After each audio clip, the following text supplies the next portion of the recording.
Perlu digarisbawahi satu hal. Tidak akan pernah sengsara orang yang menggantungkan nasibnya kepada Sang Pencipta Allah. Tidak akan pernah sengsara dan tidak ada ruginya.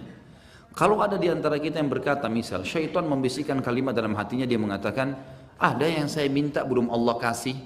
Baik, susun semua di benak anda apa yang belum Allah kasih. Misal minta kekayaan belum dikasih. Oke, satu. Minta kesehatan, mungkin ada yang sakit belum dikasih. Misal dua. Apalagi mungkin ada orang yang mau menikah bertahun-tahun belum dikasih sama Allah. Baik, susun semua kekurangan itu. Lalu pertemukan itu teman-teman sekalian dengan kehidupan kita sehari-hari saja. Misal, pernah nggak selama ini mata antum rasanya rabun? Atau pernah nggak sekali saja nafas kita berhenti? Pernah nggak kuping kita sekali saja tidak menangkap suara? Pernah nggak darah kita berhenti menggumpal? Dan itu kita sudah tahu tentu meninggal dunia dalam tubuh kita. Pernah nggak ada andil kita dalam mengatur kualitas sumsum dalam tulang kita sehingga tulang kita tidak keropos, otot-ototnya dan semua cairan dan makanan. Ini tubuh kita teman-teman sekalian, kalau seandainya robot sudah rusak. Sebentar kita minum panas, minum dingin, makan pedas, makan asin, makan manis. Ini kalau alat rusak. Siapa yang mengurus semua tubuh kita ini? Pertemukan semua itu, kalau kita ingin rincikan ada miliaran teman-teman sekalian. Berapa kali antum merasa haus dan terpenuhi? Kalau tidak kita sudah mati sekarang. Tiap hari antum merasa haus kan? Terpenuhi enggak hausnya hilang? Dari mana haus itu bisa hilang? Siapa yang memudahkan kita dapat minuman? Berapa kali rasa lapar kita tertanggulangi? Bertahun-tahun. Kalau kita tidak ditanggulangi lapar kita oleh Sang Pencipta Allah, tentu kita sudah meninggal sekarang. Berapa kali capek kita hilang dengan kita istirahat. Berapa banyak nikmat Sang Pencipta Allah yang kalau dipertemukan dengan yang belum dikasih olehnya, tidak ada nilainya. Tidak ada nilainya. Bahkan perkara besar, misal antum mengatakan, Ustaz ada orang utang sama saya nggak bayar sudah 10 tahun. Kalau antum menghitung 10 tahun utang misalnya 10 juta tidak dibayar. Kalau kita hitung rezeki yang kita temukan dalam 10 tahun, demi Allah nggak ada nilainya 10 juta itu. Terlalu banyak. Bukankah seseorang yang pincang kakinya berharap bisa jalan normal dan antum jalan bertahun-tahun di atas kaki dalam keadaan nyaman?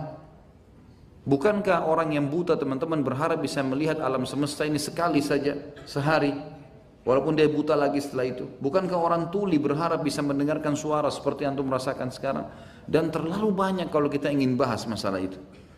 Orang yang menggantungkan nasibnya dan dirinya kepada Sang Pencipta, pemilik segala sesuatunya. Kalau dia sedang mendapatkan nikmat, dia tinggal bersyukur kepada Sang Pencipta akan memberikan kepadanya. Jelas konsepnya. Kalau dia sedang dapat nikmat, kenikmatan kesehatan, keturunan, ada pasangan, ada pekerjaan, tinggal dia menggantungkan nasibnya pada Sang Pencipta, dia akan memberikan kepada dia tambahan. Karena memang yang menciptakan dia, Sang Pencipta Allah, yang menciptakan nikmat yang sedang dirasakan adalah Allah, yang bisa mempertahankan Allah. Baik, kalau dia dalam cobaan, sakit misalnya, atau ada masalah dengan orang lain, yang ciptakan dia Allah, yang ciptakan masalah itu Allah, yang menciptakan juga lawan dia Allah, yang bisa menghilangkan semua itu Allah. Kenapa enggak dikembalikan semuanya kepada Sang Pencipta Allah? Ini tinggal butuh keyakinan saja. Dalam sebuah kisah dinukil, seorang sahabat dari Ansar, kalau saya tidak salah namanya Abu Mu'alak radhiyallahu anhu, beliau pernah jalan menuju ke wilayah Irak. Di tengah jalan ada orang perampok merampok dia. Dan perampok ini berkata, serahkan semua apa yang kau miliki dan bukan cuma itu, saya akan bunuh kamu. Kata dia, kalau kau ingin harta ambillah, apa gunanya kau menumpahkan darahku? Dia bilang tidak bisa. Harta akan saya ambil, darahmu akan saya tumpahkan. Karena kalau saya biarkan kamu pergi, kau akan membongkar kedokku. Walaupun kau katakan tidak.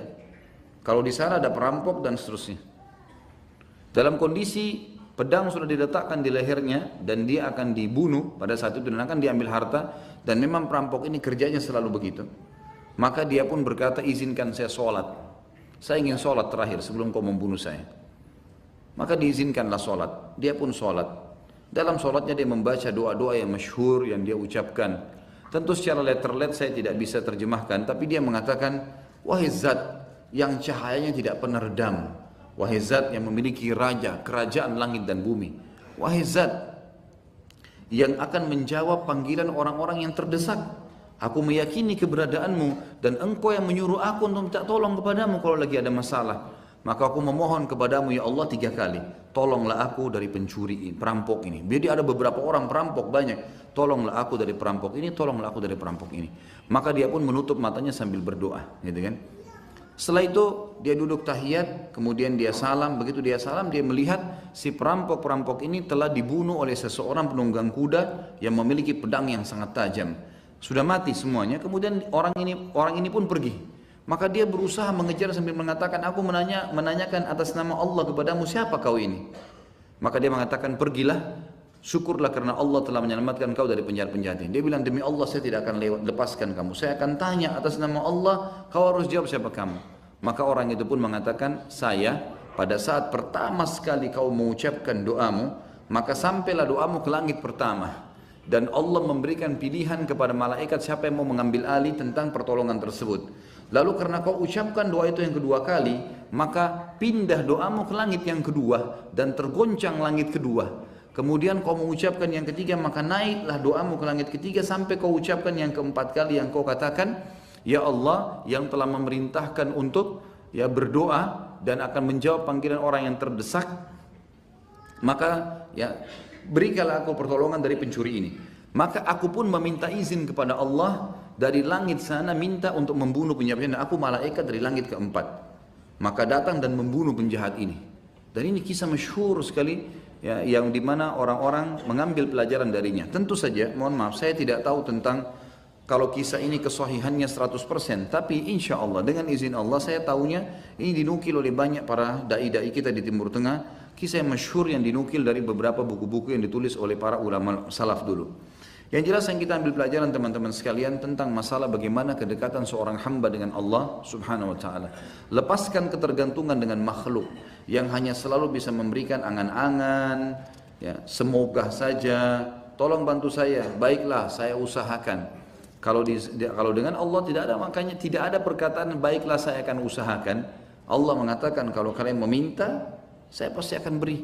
Kalau ditanyakan kepadaku, saya sangat dekat. Tidak ada sama sekali hal-hal yang kurang di situ. Saya ingatkan kembali hadis qudsi di mana pernah saya jelaskan di tauhid. Pertama kita menjelaskan tentang tauhid uluhiyah di awal-awal pasal kita yang berbunyi kata Nabi SAW, Allah berfirman, wahai anak Adam, kalau kau yakin dengan kerajaanku, maka kau tidak perlu takut dan khawatir dengan kerajaan selain aku. Karena kerajaanku abadi dan tidak akan pernah musnah. Hai anak Adam, kalau kau gantungkan nasibku padamu, maka aku akan memenuhi semua hajatmu. Dan kalau kau gantungkan nasibmu pada selain aku akan biarkan kamu dengan ketergantunganmu. Ya. Wahai anak Adam, kalau seandainya engkau berusaha untuk menyampaikan semua hajatmu padaku, maka aku akan mendengarkan dan menampungnya. Dan kalau kau datang pada hari kiamat membawa dosa yang sangat banyak, selama kau tidak berbuat syirik padaku, maka aku akan mendatangkan juga sebanyak itu pengampunanku. Rahmat Allah luas, maka bergantung pada Sang Pencipta adalah hal yang sangat luar biasa. Jangan bergantung kepada makhluk yang tidak akan pernah bisa memenuhi kebutuhan kita kecuali sebagian kecil dari apa yang dia bisa berikan kepada kita.